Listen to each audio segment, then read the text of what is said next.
देव हमें बचपन से पढ़ाया, कक्षा 6 से 7, 8, 3 साल पढ़ाया।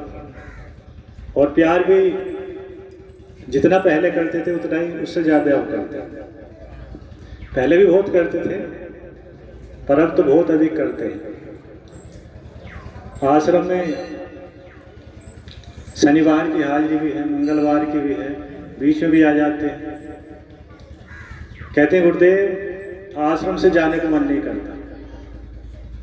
हम कहते गुरुदेव इतना समय कुमखिया वाले घर रहे, अब कमाले वाले घर रहे, पूरे दिन आश्रम में रहे करेंगे, शाम को घर चला करेंगे। तो गुरु जी का मन पूजा में बहुत लगा है। जब आंख बंद करके बैठ जाते हैं तो ये इस दुनिया में नहीं रहते, इस वाली दुनिया से निकल जाते हैं। कौन सी दुनिया में पहुंच जाते हैं भगवान जी जाने और गुरु जी जाने। ये जब आंख बंद करते हैं तो कहते हैं गुरुदेव मुझे पता नहीं चलता कहाँ कहाँ जाता हूँ। तो ये मन से पूजा सुनते हैं। हमारे गुरुदेव जिन्होंने हमें पढ़ाया,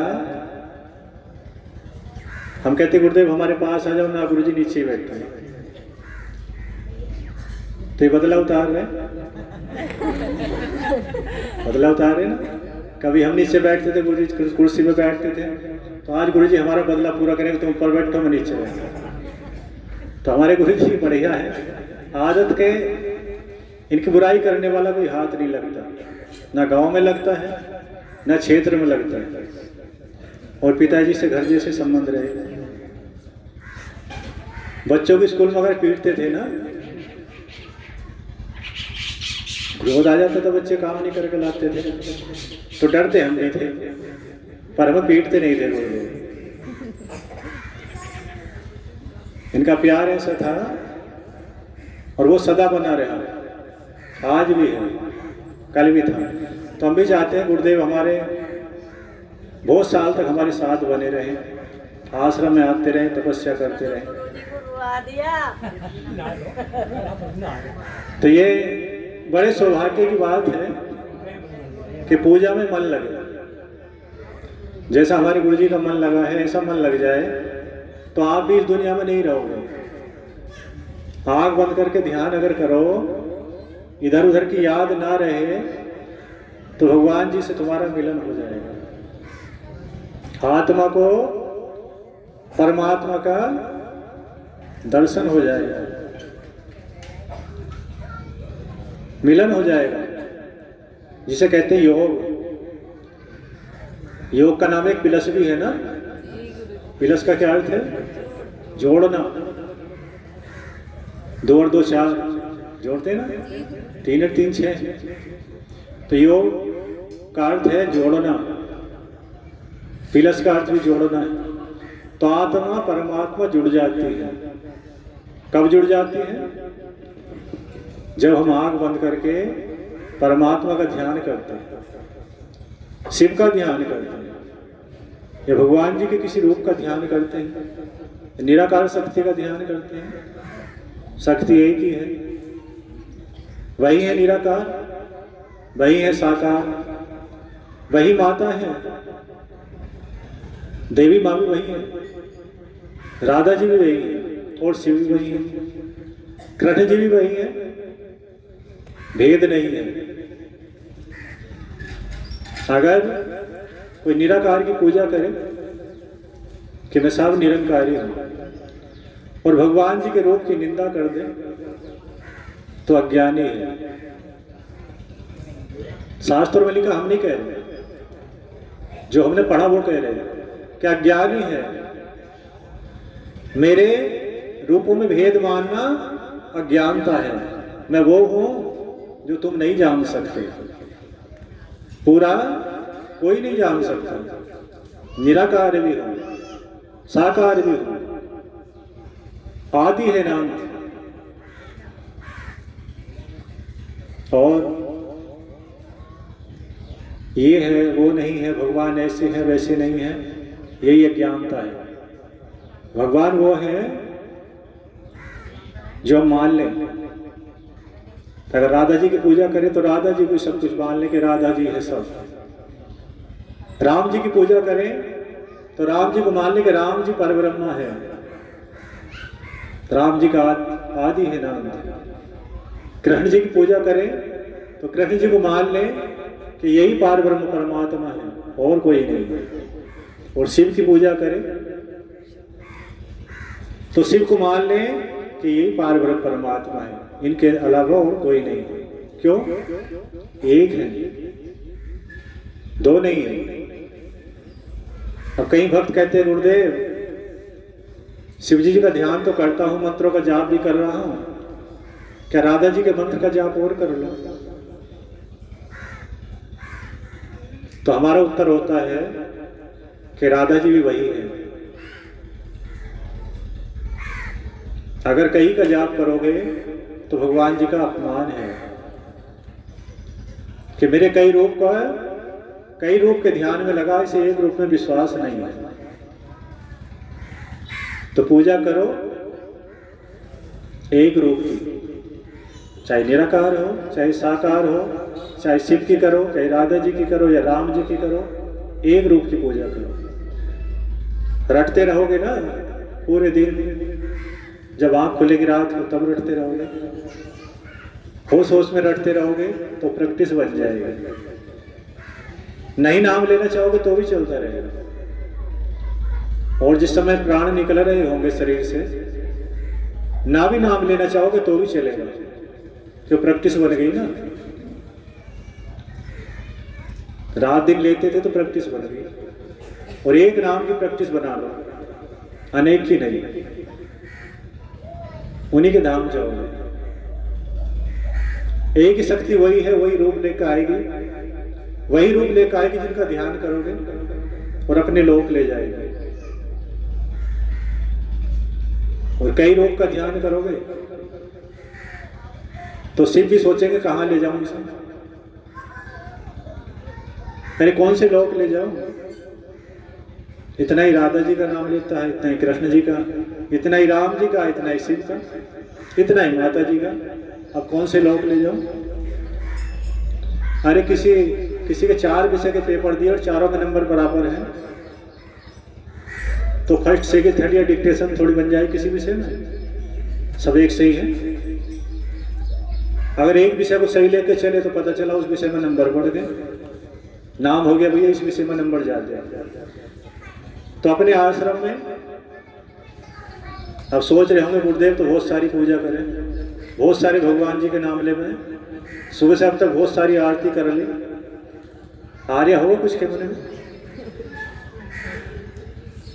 इसका उत्तर यह है कि जहां आश्रम हो और भगवान जी की जितनी प्रतिमा बन गई है, जितनी मूर्तियां बन गई है, उनकी पूजा होनी जरूरी है।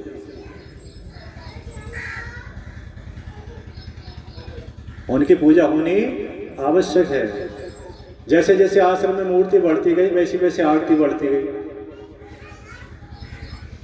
अब यज्ञ होता है तो सभी देवी देवताओं का नाम लिया जाता है। कहीं भी यज्ञ हो, राजसूय यज्ञ हो, अश्वमेध यज्ञ हो, कैसा भी यज्ञ हो, सभी देवी देवताओं का नाम लिया जाता है। तो अपने आश्रम में जिन जिन की मूर्तियां हैं, जो उनसे भगवान जी की मूर्ति है, उनकी अगर आरती नहीं होगी तो उस रूप का अपमान है। लेकिन पूजा अधिकतर शिव की करते हैं, सोते जागते उठते बैठते शिव को याद रखते हैं। और शिव ही शक्ति है, शिव ही माता है, शिव ही हनुमान जी है, शिव ही राम है और शिव ही राधा जी है। सब में शिव को देखते हैं कि शिव में सब है, सभी शिव के रूप हैं। कथा में पहले भी बताया था कि बाएं भाग से कौन निकले, याद रहा नहीं? विष्णु जी।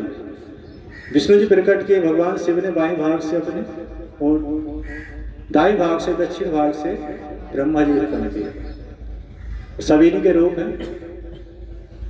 तो आप भी गुरुदेव के साथ आरती तो सबकी करा करोगे, पर ध्यान चलते फिरते सोते जागते एक का करा करो, प्रैक्टिस बन जाएगी। कैसी प्रैक्टिस?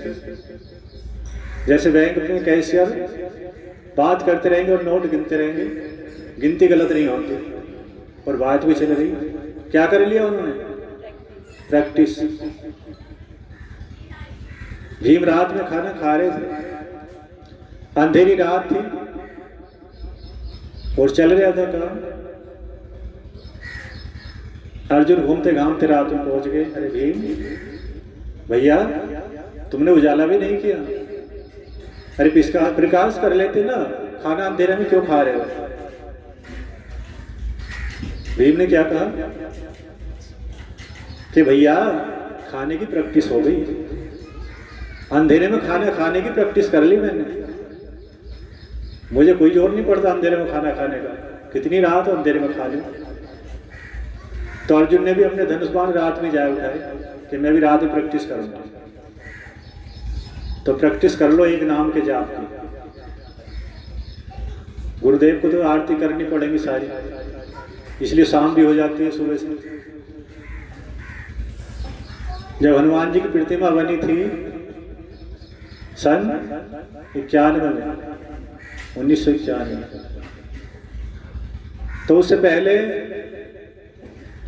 एक संत थे जो प्रेमगिरी जी हैं सबसे उत्तर साइड में, वो और हम दोनों बैठे थे। दोपहर का समय था, इधर से घूमते घामते आ गए, तो अकेले बैठे थे महाराज जी। बोले बाबू आ जाओ, बड़े खुश हुए देखते। बाबू कहते थे, बैठा लिए पास, एक किताब दी कि तुम पढ़ो और मैं सुनूंगा। तो उस समय हाई स्कूल में थे, बैठ के पढ़ना शुरू कर दिया। ऋषि मुनियों की वाणी थी, पढ़ते रहे, महाराज जी सुनते रहे। अब जहाँ हनुमान जी की प्रतिमा है, क्या ये कम से कम 1-1.5 फीट की नींव भर रखी है और श्रीलंका जैसा आकार बना हुआ था, गोल नहीं थी, एक साइड से गोल एक साइड से चपटी थी। हमें देख के हंसी आ गई और हम हंसने लगे। तो महाराज जी कहने लगे बाबू आपको हंसी क्यों आई?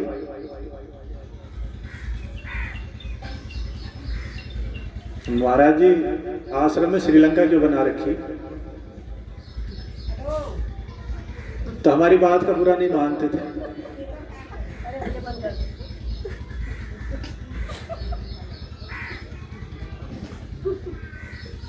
किसी का फोन ना चल जाए इस बीच में।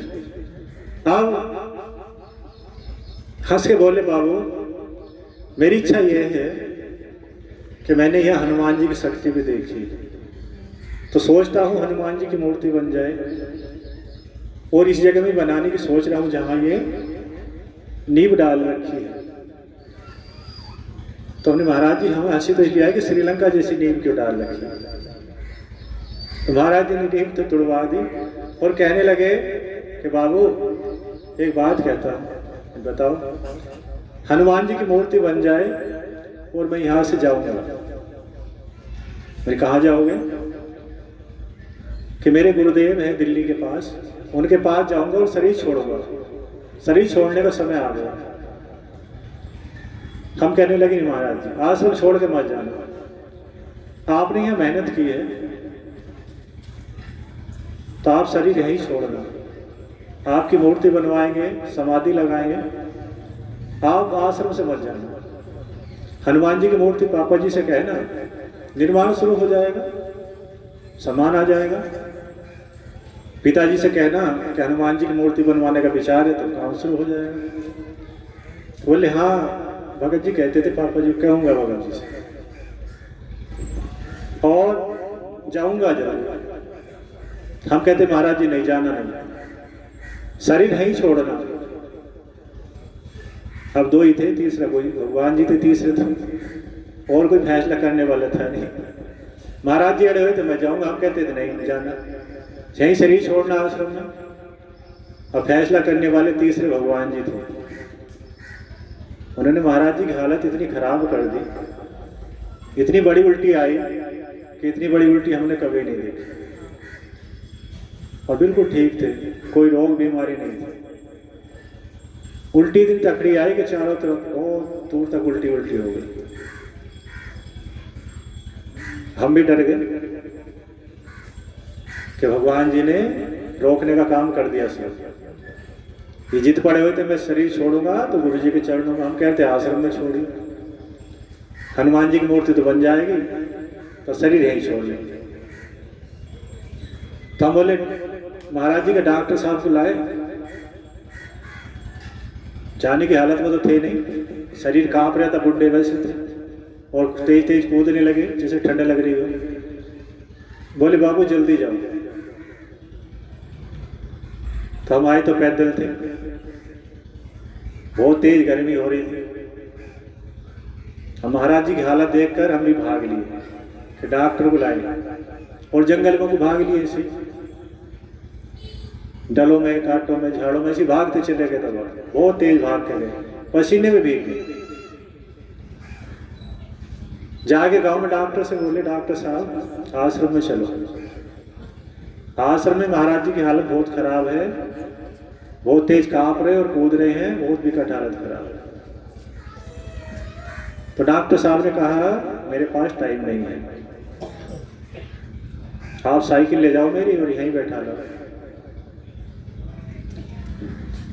हम कहने लगे साइकिल में बैठने की स्थिति में नहीं है, आप चलो। बोले नहीं मेरे पास मरीज आ रहे, टाइम नहीं है। और अपनी साइकिल निकाल ली और हमें पकड़ा दी। हम साइकिल लेकर आ तो गए, लेकिन मन दुखित था कि इन्हें चलना चाहिए। इन्होंने बच्चा समझ के हमारी बात झुटला दी और साइकिल हमारे हाथ में पकड़ा दी, बैठा ला। यहाँ आए तो दो ताजपुर लाइन में जाते थे, इधर से एक मुसलमान थे एक चौहान थे, पुराने लगा उन्होंने अपनी साइकिल पर बैठा लिया कि डॉक्टर के पास ले चलेंगे, आगे दवाई दिवा देंगे। इतना हमें आए तो देख के दूर निकल गए। तो महाराज जी की हालत बहुत दिनों में जाके सुधार में आई। क्यों आई सुधार में बहुत दिनों में? किसने बिगाड़ी थी? भगवान जी ने। और भगवान जी बिगाड़े तो कोई सुधार नहीं सकता जल्दी से। फिर जब तक शरीर छोड़ा तब तक जाने का नाम नहीं लिया। हनुमान जी की मूर्ति का काम थोड़े दिनों बाद शुरू हो गया, मूर्ति बनी और मूर्ति बनकर जैसे समाप्त हुई, बोले शिव परिवार और होना चाहिए था। मेरे पापा जी से कहना शिव परिवार के लिए, पिताजी से कहना वो भी शुरू हो जाएगा। तो जब तक शरीर छोड़ा आश्रम के बारे में सोचते रहे, लेकिन भगवान वो है, एक बच्चा होने के कारण भगवान जी ने हमारी सुन ली और आज उनकी मूर्ति भी है, समाधि भी नीचे लगी और शरीर भी यहीं छोड़ा। सभी गुरुजन महाराज की जय, सभी साधु संतों की जय, श्री गुरु ग्रंथ जी की जय। और घर थे, अपने घर थे, जिस दिन शरीर छोड़ने का दिन था तो पिताजी कहने लगे अब मैं आश्रम जा रहा हूं और आज थोड़ी देर बाद महाराज जी को जरूर पहुंचा दियो आश्रम में। संत वो हैं ये अगली देख ले, मैं तो चल रहा हूं पर गाड़ी लेकर गाड़ी बैल से आश्रम में पहुंचा दियो अभी थोड़ी देर बाद। थोड़ी देर बाद गाड़ी बैल से महाराज जी बुलाए, वो भी कहने लगे मुझे अभी पहुंचाओ आश्रम। क्यों? पता चल गया तो अभी शरीर छोड़ने का समय आ गया। हनुमान जी के पास, हनुमान जी की प्रतिमा के पास ला के बैठाए, वो शरीर से निकल गए, बैठते ही निकल गए। तो बड़े सौभाग्य की बात है, कैसे तीर्थ स्थान के दर्शन हो, ऐसे भी शरीर छोड़ना मिले, ऐसे तीर्थ स्थान में कथा सुनने को मिले, सत्संग मिले, बड़े सौभाग्य की बात है। और रामायण, शिव कथा, गीता यह रोज भी सुनी जाए ना, एक ही अध्याय रोज जीवन निकल जाए पढ़ते पढ़ते एक अध्याय का, तो भी हर दिन का फल अलग मिलेगा। ऐसा नहीं एक अध्याय पढ़ते पढ़ते हमारा जीवन निकल गया तो एक ही फल मिलेगा, हर दिन का अलग मिलेगा। रामायण जितने बार घर कराओ, हर साल कराओ, शिव पुराण जितने बार सुनो, हर एक दिन का फल अलग मिलेगा।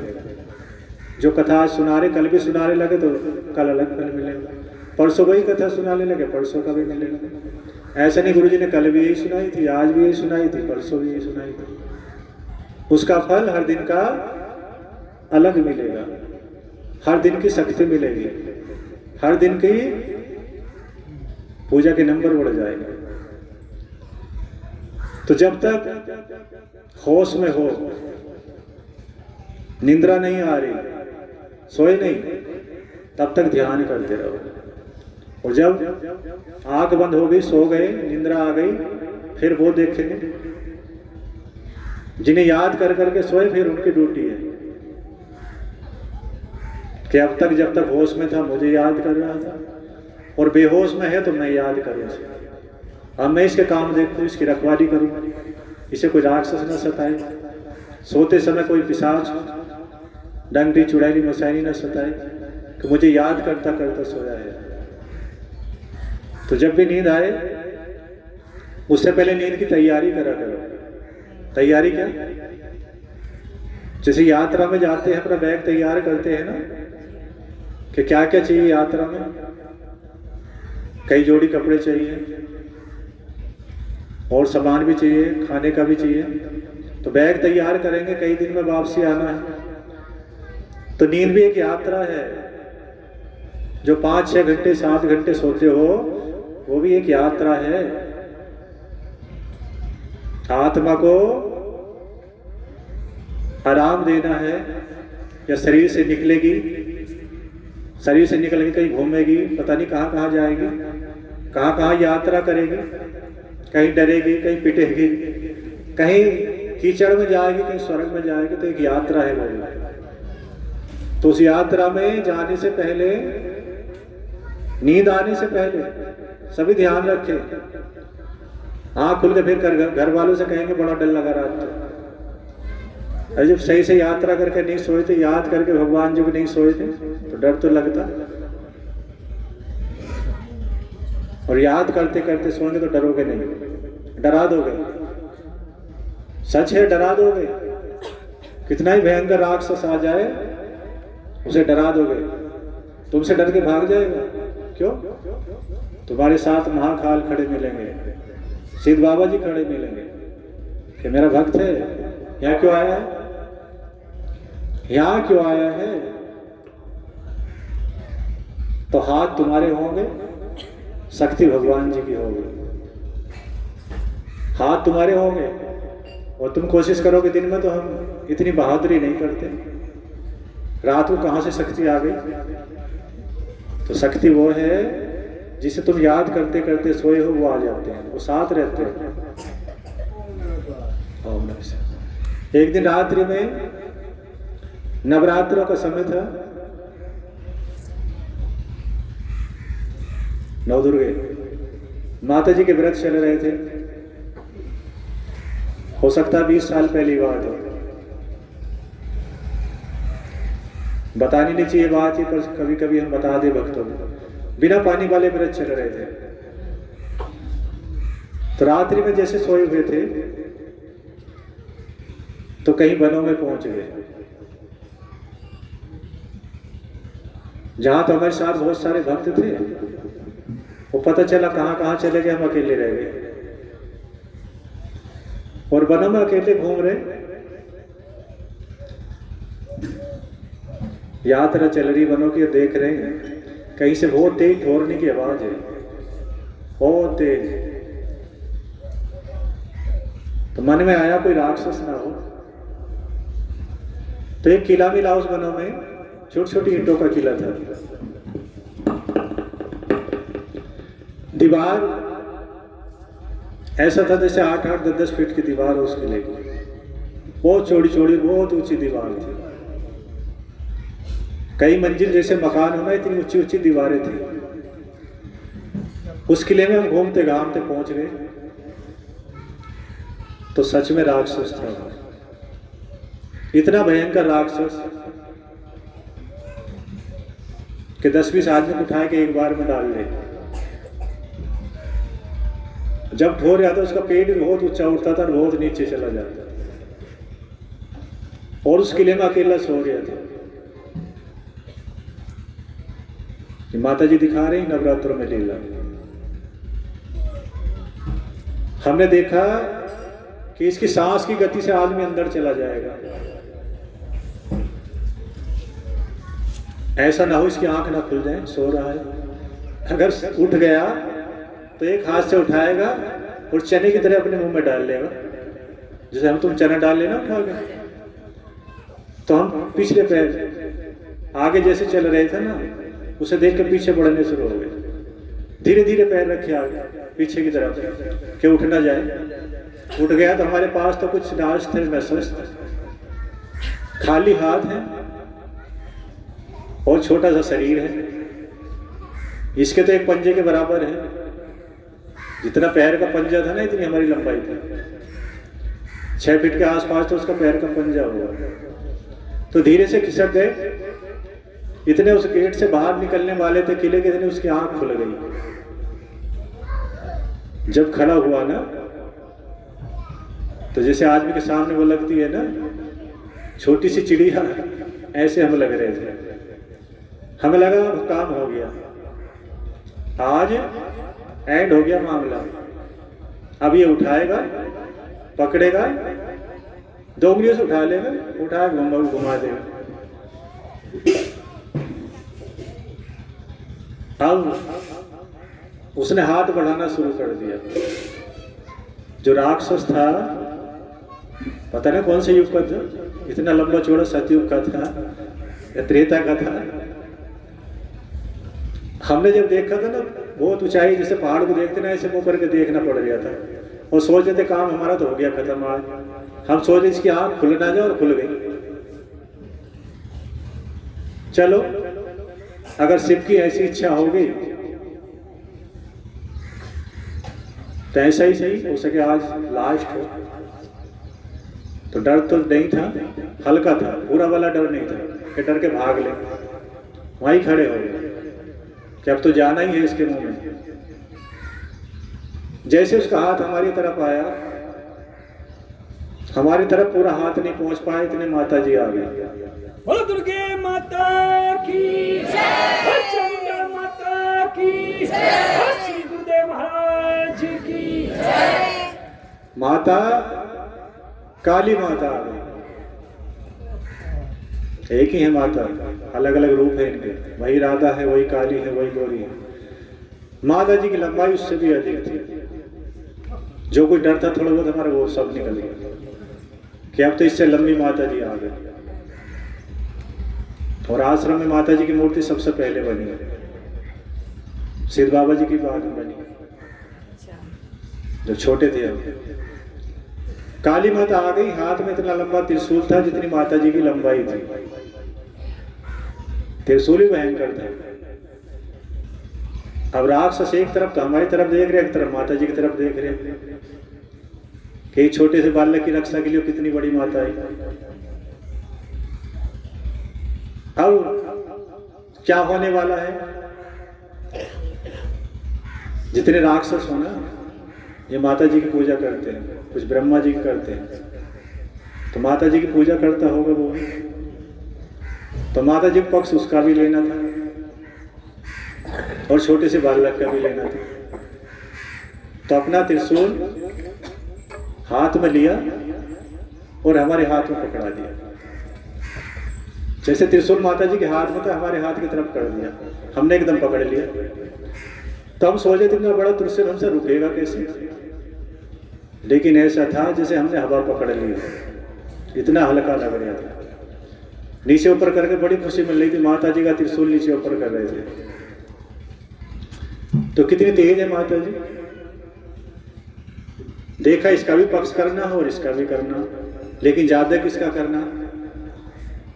तो हमने देखा हमारे हाथ में त्रिशूल पकड़ाया है, तो इसका काम खत्म करना। तो मुंह से कह रही, बेटा पुत्र रहने दे, मारना मत, और आंखों से कर दिया। अरे हंसी भी आ रही थी, मुंह से कह रही नहीं मारे मत, और आंखों से इशारा कर दिया, माता जी की तरफ देख रहे थे।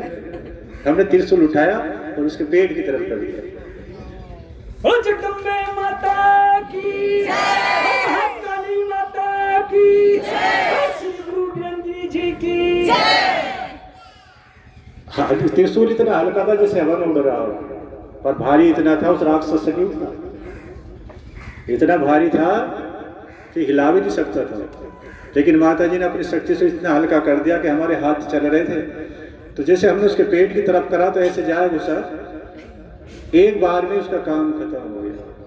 दोबारा नहीं निकालना पड़ा पेट से, एक बार मारा और उसके ऊपर हाथ उठ गए, और ऊपर हाथ उठकर लाओ पूरे आकाश में आवाज गूंज गई, और ऐसे गिरा तो जो किले की दीवार थी ना वो भी ढाली उसने। जो किले की चौड़ी चौड़ी दीवार थी उनके ऊपर गिरा और सारी दीवार बिखर गई, धूल ही धूल हो गई, अंधकार छा गया। हम भी गायब हो गए और माता जी भी गायब हो गए। हमारी भी आंख खुल गई और माता जी की पता ना कब अंतर ध्यान हो गया। आंख खुली तो सच में लगा राक्षस को मारा है। बड़ी खुशी मिली कि माता जी ने अपने पुत्र का पक्ष कितना लिया और दूसरे को मार डाला। जो एक हाथ से उठाकर दो उंगलियों से मैं मुंह में डाल लेता, उसका काम खत्म कर दिया। किससे मरवाया? छोटे से बच्चे से। त्रिशूल अपना दे दिया, तो माता जी के त्रिशूल से मरा और हाथ उनके बच्चे के काम कर लेते। तो शक्ति है। रात को सोओगे ना, पूजा करते हो तो राक्षस आएगा तो तुम भी मार डालोगे, और पूजा नहीं करते तो पीछे छुटाना भारी पड़ जाएगा, तुम्हें दबा लेगा, चीख निकल जाएगी, पड़ोसी भी जाग जाएंगे। देखे ना नींद में रोते हुए भी देखे होंगे, बहुत रोते हुए करते, जब जगाते जब पता चलता है कि हाँ सो ही रहे। तो शक्ति हर समय सभी का साथ देती है, राक्षस का भी, देवताओं का भी, दानवों का भी, मानवों का भी, पशुओं का भी, कीड़ों का भी, मकोड़ों का भी, शक्ति सबका साथ देती है। लेकिन जो पुजारी हैं, सात्विक पूजा करते हैं, शुद्ध खाना खाते हैं, उनका सबसे अधिक साथ देती है। जैसे अभी बताया, साथ राक्षस का भी दिया, मुंह से कहो जी मत मारो बेटा मत मारो, और आंखों से कह दिया कर दो काम। तो पक्ष जो तुम्हारा दुश्मन आएगा उसका भी लेंगे, लेकिन तुम्हारा देख लेंगे। ओ शिव शंकर भगवान की जय, पार्वती माता की जय, श्री गुरुदेव महाराज की जय। श्री कृष्ण जी ने अर्जुन की सहायता की थी, दुर्योधन की भी की थी। अरे दुर्योधन की भी की थी, नहीं की थी, अपनी सेना नहीं दी थी। अरे दोनों की सहायता की थी कि भैया दोनों आए मांग लो क्या मांगना, दोनों की सहायता करूंगा। अधर्म वाले की भी सहायता की और धर्म वाले की। जब गांधारी ने श्राप दिया कृष्ण जी को, तो कृष्ण जी कह रहे थे कि माते मैं दुर्योधन भी हूं, सारे रूप मेरे हैं, अर्जुन भी मैं ही हूं, दुर्योधन भी मैं ही हूं, मारता भी मैं ही हूं, मरता भी मैं ही हूं। तब गांधारी जी को ज्ञान हुआ कि कृष्ण जी कह रहे हैं दुर्योधन मैं ही हूं, मैं ही मरा हूं और मारा भी मैंने हूं। तो भगवान जी के सारे रूप हैं, सहायता भी करते हैं, लेकिन जो धर्म कर्म पे लगा हो उसका नाम बड़ा करते हैं, जय जयकार कराते हैं। जो अधर्म पे लगा हो सहायता उसकी भी करते हैं, लेकिन उसे गाली दिलवाते हैं, उसकी बुराई कराते हैं। है ऐसा नहीं? कोई अपने बच्चे का नाम कंस रखता है? नहीं गुरुजी। पूरे संसार में घूमे हो कहीं कंस हो बच्चे का नाम। जयद्रथ रखता है कोई? क्यों नहीं रखते? उन नामों से डरते हैं कि हमारा बच्चा ऐसा नहीं बन जाए जैसे वो थे। राम रखते हैं, कृष्ण रखते हैं, कई भी नहीं रखते। सुमित्रा रख लेंगे, कौशल्या रख लेंगे। तो उन नामों से तो हमारे जो नाम है, हमें वो काम करने हैं कि हमारे नाम आगे कोई रख ले। ऐसा ना हो कि हमारे नाम रखने से भी डरे कोई। सुल्ताना नाम रखता आपने है कोई? जब से अपने जिला बिजनौर में सुल्ताना डाकू हुआ है, तब से अपने बच्चे का नाम सुल्ताना किसी ने नहीं रखा। तो हमें ऐसे कर्म करने हैं, ऐसा जीना है कि आने वाली पीढ़ी हमारे नाम से अपने बच्चों का नाम रख ले। ऐसे नहीं जीना, गंदा खाया, गंदी सोच, गंदी बुद्धि, किसी को मारा, किसी की डोल काटी, किसी से झगड़ा करा और इतने सारे बुरे कर्म करे कि आगे सोचे कि ऐसा नाम नहीं रखूंगा। एक दिन हम नूरपुर गए हुए थे किसी कार्य से, तो एक व्यक्ति मिले वहां, बोले भगत जी तिलक देख के बोले पंडित जी तुम कौन से गांव रहे हो? 200 साल पहली बात है। तिलक देख के बोले पंडित जी आप कौन से गांव रहे हो? हम बोले भैया कमाला गांव है इधर, गुहावर से आगे चल कर। अच्छा, तो उन्होंने हमारे गांव के कई सारे नाम बताए। क्या आप उसे जानते हो? नहीं, हाँ जानते। नाम नहीं बताएंगे, आप उसे जानते हो? नहीं, हाँ जानते। 4-5 नाम गिना दिए और जब 4-5 नाम गिनाए थे सभी नंबर 2 वाले आदमी थे। हम बोले भैया ये नाम कहाँ से याद कर रखे तुमने हमारे गांव के? नहीं, बड़ा परेशान करा उन्होंने। पंडित जी शहरों ने परेशान करा, तो उसकी दुकान पर गए होंगे, गए उधार करिए होंगे, दिया ना होने का, बेचारा आया होगा 2-4 बार, फिर थक गया होगा। तो हंसी आई हमें सुन के, नाम इसने हमारे गांव के 6वें आदमी को बता दिया। तो ऐसा काम नहीं करेंगे, कोई हमारे नाम को छांट के रख ले और बदनामी करता फिर। रात दिन अच्छे काम में लगेंगे और बच्चों में संस्कार ऐसे देंगे कि हमारे बच्चे संसार में, समाज में नाम रोशन करें अच्छाई के लिए। बच्चों के कारण हमारी भी पहचान होगी, उनका बच्चा है। बच्चे का आदत व्यवहार ऐसी है, ये बच्चा उनका है। और ये पूजा से संभव है। भक्ति सिखाओगे तभी सुधर सकते हैं। बिना भक्ति का आज तक ना तो कोई सुधरा और ना सुधर पाएगा। अच्छा खाना तो अच्छे विचार, गंदा खाना गंदे विचार। अब तो वैज्ञानिक भी कह रहे हैं। एक वैज्ञानिक ने लिखा था किसी पुस्तक में कि इस संसार के हर व्यक्ति को बता दूंगा वो कैसा है। शायद अमेरिका का वैज्ञानिक था, जापान का। मीडिया वालों का आपके पास कौन सी दिव्य दृष्टि है कि मैं पहले उसका खाना मालूम करूंगा, क्या क्या खाता है, कैसा पीता है, और उसका सारा ब्यौरा खोल दूंगा कैसा हो सकता है। तो खाने पीने पर आदत, व्यवहार, आचरण, शरीर सब कुछ निर्भर करता है। ऋषि मुनि भी कह रहे हैं, विज्ञान भी कह रहे हैं। आप तो खाना शुद्ध खाएंगे तो शुद्ध विचार होंगे, पूजा भक्ति में मन लगेगा। पेट में अच्छा खाना पड़ा होगा तो पूजा में मन लगेगा, और पेट में गंदा खाना पड़ा होगा तो मन नहीं लगेगा। भले से माथा पटकते पटकते माथा काला कर लो, मन नहीं लगेगा। आत्मा को परमात्मा का बोध नहीं होगा, आत्मा को परमात्मा का बोध नहीं होगा। कई रात दिन सिर पटकते रहोगे, पेट में गंदा खाना पड़ा है तो परमात्मा नहीं मिलेंगे। राक्षसों को भी जब मिलते थे तो वो गंदा छोड़ देते थे, शरीर को सुखा देते थे, अच्छा भी नहीं खाते थे, वायु से रहते थे, घास फूस खाते थे, तब राक्षसों को भगवान मिलते थे। शक्ति प्राप्त करके फिर गंदा आचरण कर लगते थे तो भगवान फिर मार देते थे। पर शक्ति प्राप्त करने के लिए वो गंदा नहीं खाते थे।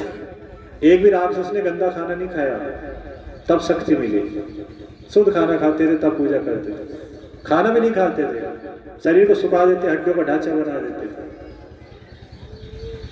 तो तपस्या में लगे रहो, सुबह शाम ध्यान करते रहो और दिन में जाप, नाम का जाप करते रहो। आनंद नहीं, पूरा दिन पूरी रात परमानंद में कटेगा। तुम कहोगे हमसे ज्यादा मौज किसी की नहीं आ रही। आप शिव कथा सुनाए